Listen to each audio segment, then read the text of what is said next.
Well, hello there again, everyone. You're watching ITV Gold, and I'm your host, Aditi Lama, with cameraman Raja Bhatti, and I am so excited right now to present to you Miss Devaki, who's come here to really, truly enjoy India with all of the Indians this coming India Day Parade produced by IBA. So right now on the show, I have someone who truly believes in women, who is a woman in media, who has an immense experience in theater and has a lot to say, and I can already see a great positive vibe from her. So on the show, let's welcome Devaki. Thank you so much for joining us. Thanks, Aditi. Thank you so much. It's just so strange to say your name because my mother's name is Aditi. Yes. So if I have to keep calling you Aditi, it's going to be a little tricky. Well, I like this little connection because I feel like when you connect with somebody, it's even better. Absolutely. You know, Devaki, I have to ask you. Yeah. RJ Devaki is how most of India knows you. Yeah. You literally got, awarded for that very recently. Yeah. It's a very interesting journey to be a host, to be in that part of the media light, then to also have a background of theater. So Yeah. just starting this interview off, I have to ask you this entire journey of being a host and having one of the biggest radio shows under your name with people recognizing your voice. Yeah. How exciting and nerve-wracking has it been? I had not realized it in the beginning because I was always a performing artist. So when I joined radio 17 years back, I used to undermine the entire medium. Oh, wow. I used to think that, when you are a performing artist, especially when you are a stage artist, there are dialogues, there are rehearsals, there's a script, you have co-actors, there's makeup, there's lights, there's costumes, and then there is live audience, right? And while you're performing, they are reacting to what you're doing and you can't redo it. Yeah. Of course, radio is also live, but I thought that radio is just the talking part of it and all rest of it you can't do. So if you've already done that for many years, which I had already done, because I have my family in theatre, so I'd started acting at a very early age of about tender age of 4 or 5. Wow. So when I started doing radio, I was like, oh my God, it's just a part of what I do. But then I realized that while you're doing radio, you don't have lights, you don't have costume, you don't have co-actors, you don't have scripts, you don't have rehearsals, and you still have to create the same kind of impact to the audience, and the audience size is much larger because while you're doing a play, maybe your audience size is largest is about 1,200 people. Correct. While you're doing it for radio, it's about 60 lakh people listening to you at the same time. That is true. Yeah. And that can be a very undermined number too. It's probably more, right? 60 lakh people is 6 million people, right? It's probably so 6 more. million people listen to you every day. Wow. So it's crazy. And so when I started realizing that, and I knew that, I don't have a script and people can make out if you're saying something of somebody else's thought every day, 40 times a day, 365 days a year, for 17 years, you have to say something different that you have never said before. It's true.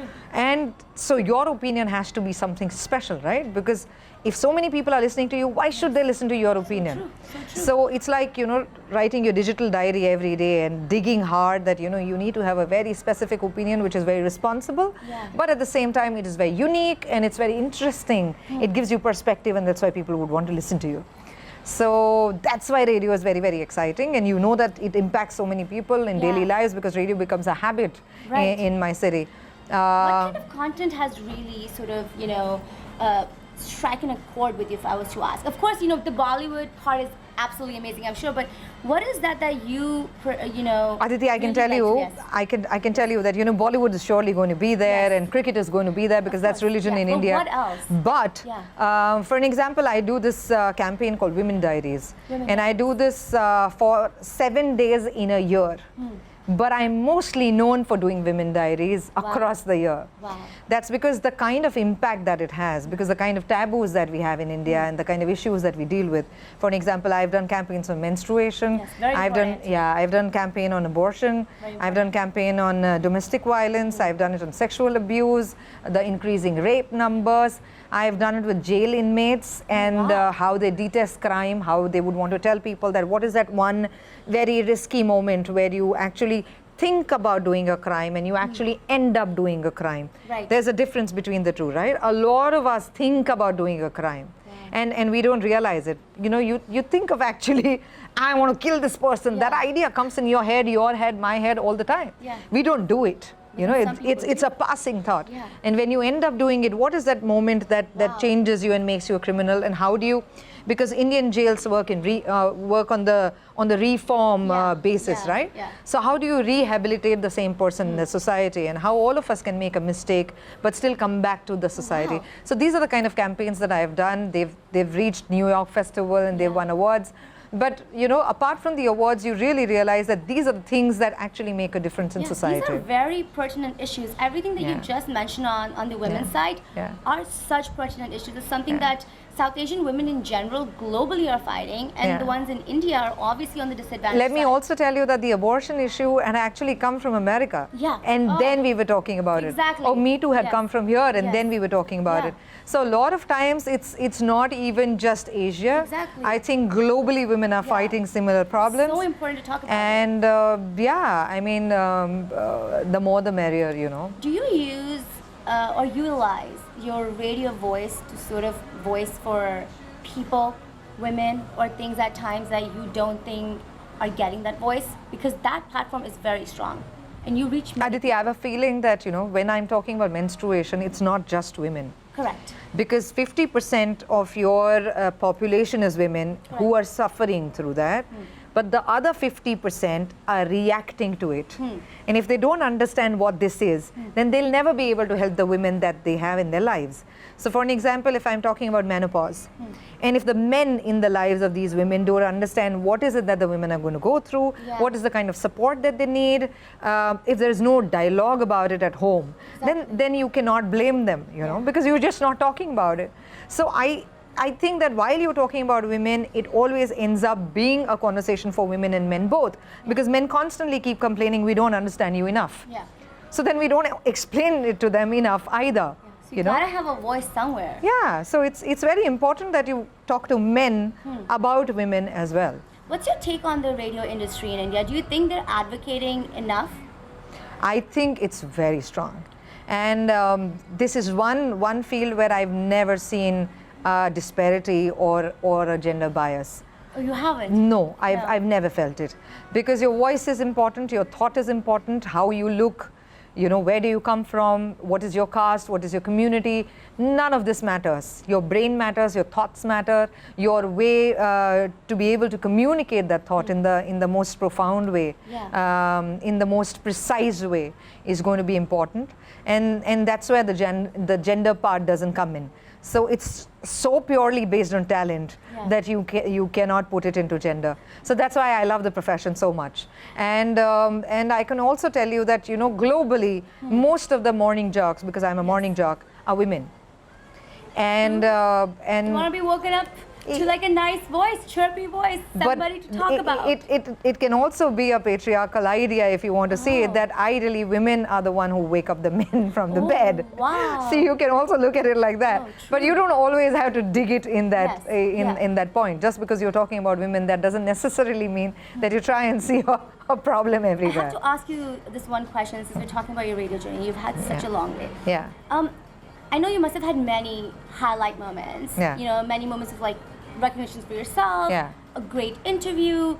But did you ever have a moment in which you literally took a pause and you looked around, and it could have just been in your studio, that's it, and said, this is good, I'm very content and happy? Like, do you remember anything, or maybe it's the project that went well? I can tell you two things. One was that scared the hell out of me. I can give you that moment.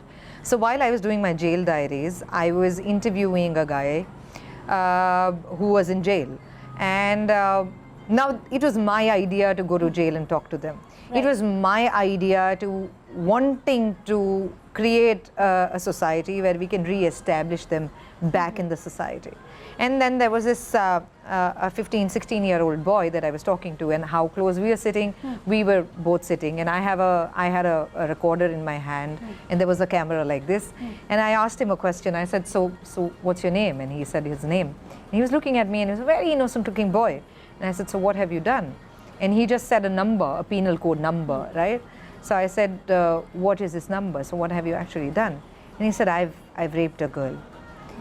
And now, in that second, I did not want to look judgmental, right? That I'm not judging him that you are a rapist.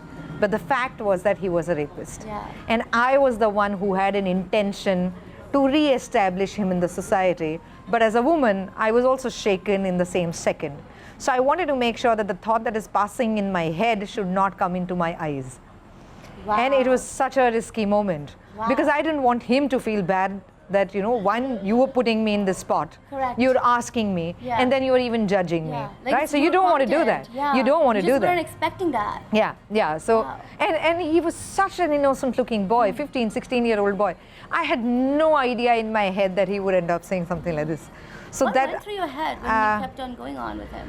I was just hoping that he doesn't get it, that I'm shaken by this moment. I was shaken for sure. Yeah. And I didn't want to lie, but at the same time, you know, this feeling that I was going through, I don't want the rest of the world to go through it, right? That's why I'm doing the campaign, because I want to believe in what I'm doing.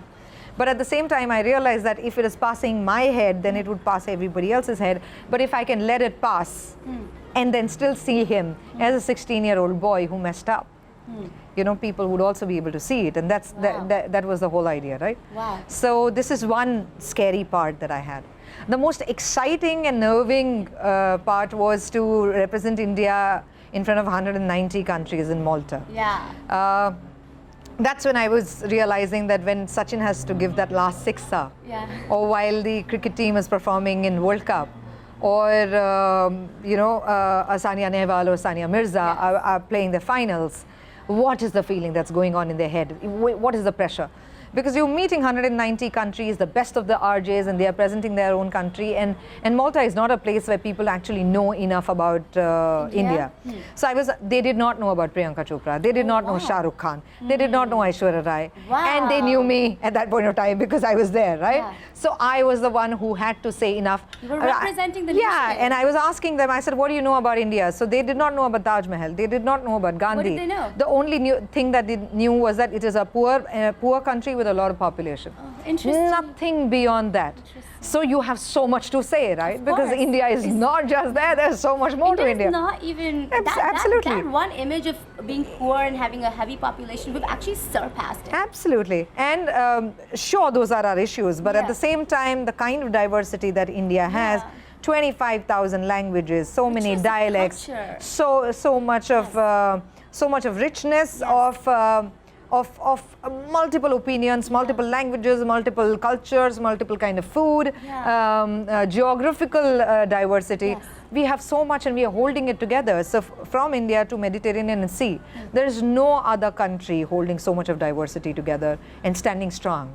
And if because you most want to of those represent countries they're just their singular, own communities. Yeah, very secular, So you're right. so while you're standing there and you want to tell people so much that you have and so Yeah. much that you're proud of, Right. and you just have 2 hours and so many songs that you want to represent that. Yeah. And because we were performing the interview while people were watching it.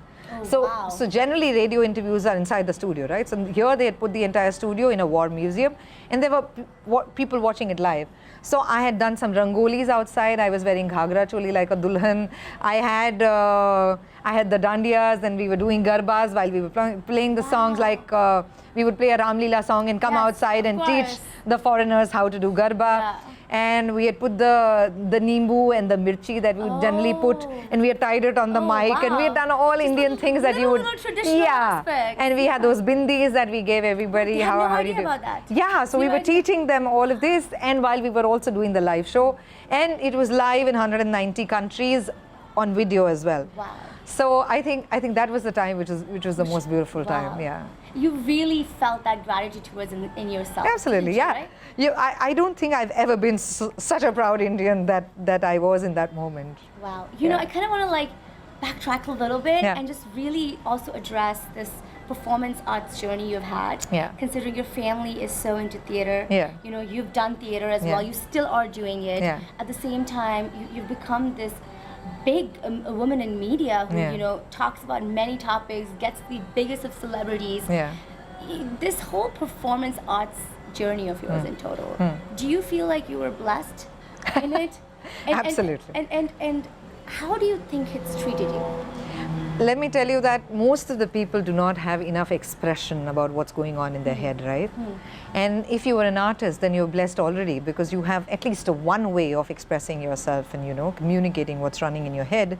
And if you're communicating that for the betterment of the society, you know, उससे ज़्यादा अच्छा क्या हो सकता है? Right. And in my case, because I'm a dancer, I'm a writer, I'm an RJ, I'm a speaker, I write my columns. My book is just coming out, and I'm also an actor. So I have so many different avenues to express myself, and thankfully I've been able to do most of these things successfully.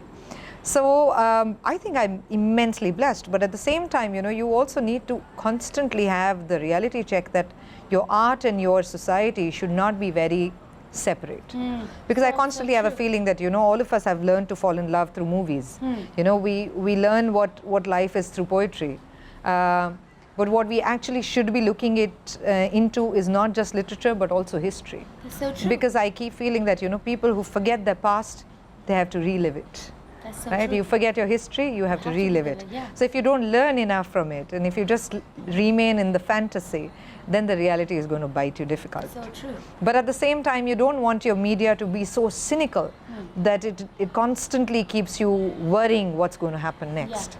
So that's where the art balance and the society balance needs to happen.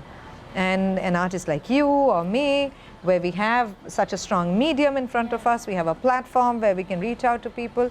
I think it's our job to be really responsible and value the time that they are investing in us. You know, I have to ask you, there has been a massive push over the years, at least like the last decade here, on Indian performance arts. Yeah. Be it theater, in regional languages, lots of Gujarati theater, Marathi theater that come here, that host massive events, to Indian film festivals, regional movie film festivals, to the fact that now a lot of South Asian youth, you know, people that might have gone to college with me, or even younger, they want to see if this is something that they could do full time, if they could dedicate themselves to their culture in performance arts. Your take on that, and have you seen that love here? And also in India, do you see that there's more scope and promise in performance art that people can try? I think we are very blessed as Indians because most of our festivals have some or the other art involved in it, which is something that you would not see in the rest of the world, you know. So if you think about your Holi, then you have your colors, right? And that gives you a sort of idea of combinations. Now, if you bring the same colors in Diwali, then it goes into the art of Rangoli. You do your Garba, I mean, all our Gujaratis do it, and that's the largest and the longest dance festival in the world. 9 nights of celebration of Shakti, of Aradhana, and at the same time empowerment for women, right? So that's something very beautiful. In Diwali, you see this beauty of light and dark, and how do you understand, you know, the good and the bad, the evil and the pious. I see all our festivals have something or the other that teaches you some or the other kind of art. We also have music with each of our festivals, right? So there's nothing that we do in India that doesn't have song. People we have the birth song, we have the death songs, we have the farming songs, we have the festival songs. We're a singing nation. We are a singing, dancing nation. So for Indians to take up a performing art is going to be very, very easy. What I constantly keep requesting people is to actually go back to our classical forms and also our folk forms, because that is something that I think has a lot of our history and has a lot of culturally rooting for us. And if we go back there, then there is so much to have and hold, which will handhold us in the rest of the world. So we surely want to be a global citizen, but at the same time, we don't want to lose out on our uniqueness of where we come from. Because I keep worrying that if we all become the same, if we all start speaking the same language, if we all start wearing the same kind of clothes, then there was a time when there was somebody who was creative enough to think that this particular religion is wearing this color, this particular community is eating this kind of food, and there was so much of creativity put in that as well. And we are actually wiping it out. So that needs to become together. So if we learn from each other and accept each other's diversity, but at the same time also hold on and appreciate and celebrate our own uniqueness. I think that's going to happen with performing arts. You know, when we're talking about performing arts and acting and all the industry, since you've interacted with literally the most prominent faces of Bollywood. Yeah. Shah Rukh Khan, you mentioned Salman Khan, you mentioned so many others. And I'm sure you must have sat down with even political personalities in all of those years. Yeah, from our Prime Minister to everyone. Oh, wow. That is amazing. So, have you seen that same love and passion for performance arts in all those people? When you interact with them, how is it? It's actually very, very exciting because when you start talking to them about something that they belong to and they're passionate about, they're more interested. Right. So I can give you an example that there was a press conference with Shah Rukh. I think it was Rais's press conference. No, it was Ravan's press conference. And Ravan's trailer released on the day when Dabangg had released. And that time Shah Rukh and Salman were not talking to each other. So I was in a press con and there was this girl who must be, so she asked a question. She had an opportunity to ask a question to Shah Rukh. And I was hosting the press con. And she asked Shah Rukh that, sir, can I ask a question? So Shah Rukh said, yes, sweetie. You know, Shah Rukh is very warm talking to people. So he said, yeah, sweetie, go ahead. And she said, so I wanted to ask you this question that, you know, Dabangg has released today and you are also putting Ravan's promo today, trailer today. So is there something, you know, in that? Okay. And he said... But he was just releasing a trailer. Yeah. And they had released the movie. Yeah, but you know that the big trailers come before the movie, so you're basically riding on each other's popularity is what people would want to see it as, especially when you're not talking to each other. And it was a gossip piece, right? Yeah. So Shah Rukh said that, sweetie, how old are you? So she said, I'm 22 years old. And he said, so what do you want to do? And she said, I want to become a filmmaker. So he said something very interesting. He said, you know what, maybe, he said that what your age is the number of years that I've spent in film industry. That's the amount of experience that I have in filmmaking. Maybe this is your only opportunity to meet me in your life. And these were the 30 seconds that you had to interact with somebody who has spent as many years in filmmaking that you want to do as is your age. And is this what you want to ask me? Wow. Are you sure? He said that. He said that. Wow. And you were hosting it. Yeah. And I was like, this guy is so right. That is you true. know that most of the journalists, while they are talking to movie stars or when they are talking to any celebrity, you know, there's so much of a ruckus and rubbish and garbage that we want to talk about. Because we keep thinking people are only interested in that. Yeah. But what sustains Shah Rukh Khan for 22 years into filmmaking? Because we all know that nothing is easy when you have to do it every day, day in and day out. Exactly. And if I want to become a filmmaker, and if I have, you know, an institution in front of me who has been living it for 22 years and has been the largest... that's like your moment. That's like your moment, right? And why would you want to miss it with, you know, what Shah Rukh is doing with Salman? How do you care? He doesn't even care. And now they are friends, but she's not a filmmaker. Wow. Right? Wow. So but he said that. Yeah. Wow. So I think these are the moments that give you a sort of insight about how passionate they are about what they do and how undermined are they when you know they are spoken to. You know, I have to say a lot of the media here in the US, in the Indian space, I think we really try to push on getting more of the perspective out and the passions out because the audience wants to know it. Because, you know, they're so away from India that the gossips don't travel so far. And Thank God. And then they have gossips from Hollywood. Thank God. So, you know, to me, when you're saying this, it feels really great because it should be about content, right? It should be about what they're going through. It should be about what they're giving. It should be about how people can inspire.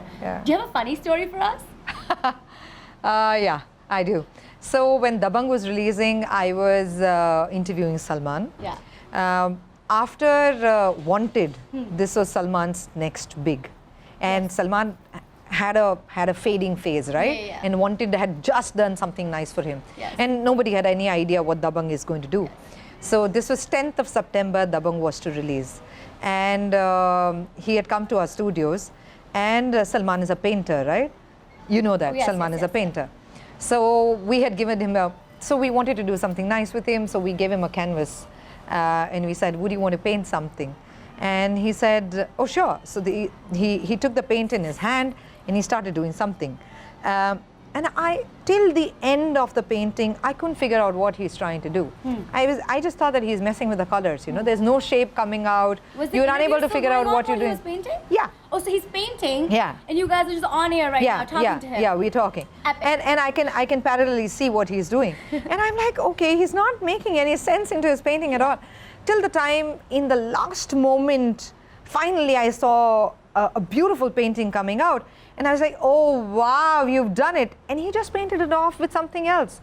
So one painting, and so first he did it with his hands, and then he picked up a tissue, and then he started repainting the whole thing, and then he picked up a brush, and then he redid the whole thing. Yes. And then he started using his nail, and he redid the whole thing. And the moment you would feel like it is a perfect painting, he would mess it up and do it again.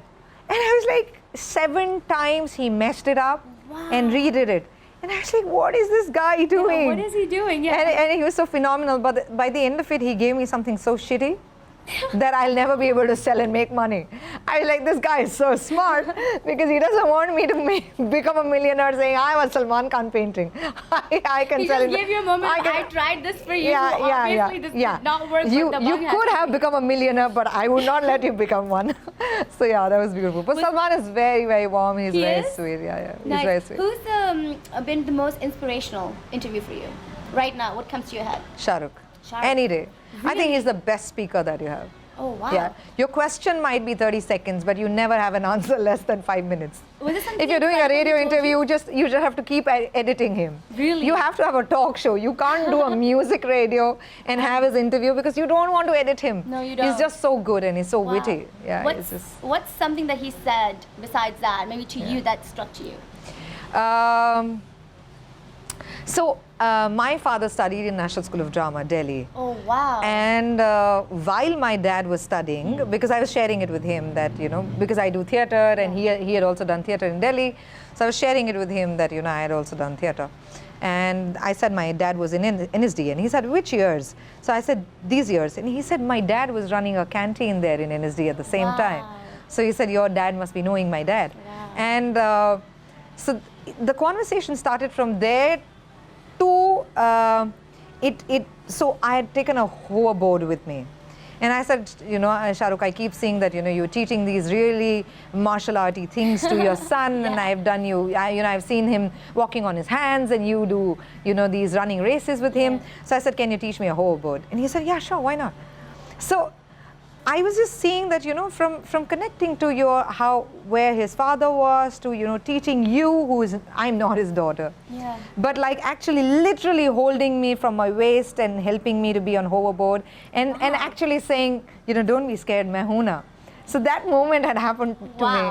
That video is there on YouTube. Your people can go and check it. You can share it with us. And you can have it displayed during the interview. You can see it on YouTube. And I was like, this guy is so warm. Wow. He's the biggest superstar that you have in the country. I love Shah Rukh Khan, of course. Who doesn't? But this is really nice. Yeah, he's a King Khan, and at the same time, he can connect to you on such a human level.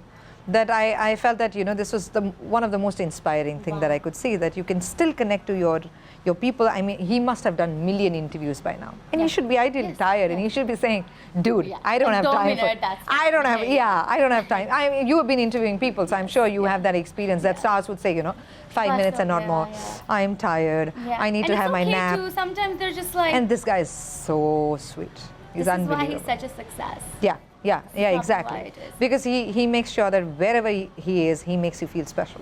Devaki, where do you see yourself go now with all of the stuff that you have done, with all the content that you have? You have a very clear vision of having more empowering voices and really taking that forward. And obviously you have so much passion for India. So what's next in the game? I think that I've been performing things for only India. At this point, and I think becoming a global artist is very, very important. And I don't think any of us should now be seen from a geography point of view, that where are we working, because the world has become really small. You can just pick up a flight and in 24 hours you're going to be 10,000 miles away from where you are. Exactly. And I think the emotion of human emotion and the need that we have to be accepted, to to belong to someone, to being together, to empower each other, becoming each other's strength, understanding each other's weaknesses and standing by each other in all sorts of crises, where all of us are becoming so dependent on virtual world to have acceptance, but at the same time forgetting each other while we are sitting next to each other. I think our issues are the same. And that's why I think that the kind of expression that I have is very, very global, and more I can have an impact globally to different audiences with different languages, different geographical backgrounds, and at the same time, you know, to be able to open a dialogue at different places, and to be able to take my art in terms of theater or in terms of speaking to people. Wherever that I can take it, I think that's going to be the next thing. And I think that's going to be incredible, because we definitely need more South Asian women just going global, really taking forth that voice. Are there any specific projects that you're looking forward to just for this year? Anything particular that I'm really very happy. about? I'm very happy that I'm here for the IBA parade, and I'm very happy that Indian Business Association has called me to be the guest of honor for the parade. That's going to be tomorrow. But at the same time, I'm also very happy that, you know, this is the first time that I've brought my talk shows here this year in America. So that should be an interesting beginning. And and my book is coming out this year. So in October that should come out. It's called Galat Ladki. Galat Ladki. So is it an autobiographical? No, not at all. I'm basically talking about women like you and I who are judged for being a wrong girl, but actually everything that was told to us that, you know, aisa mat karna, this will make you a galat ladki, actually has worked for you. And you believed in yourself, and you believed in that personality trait of yours.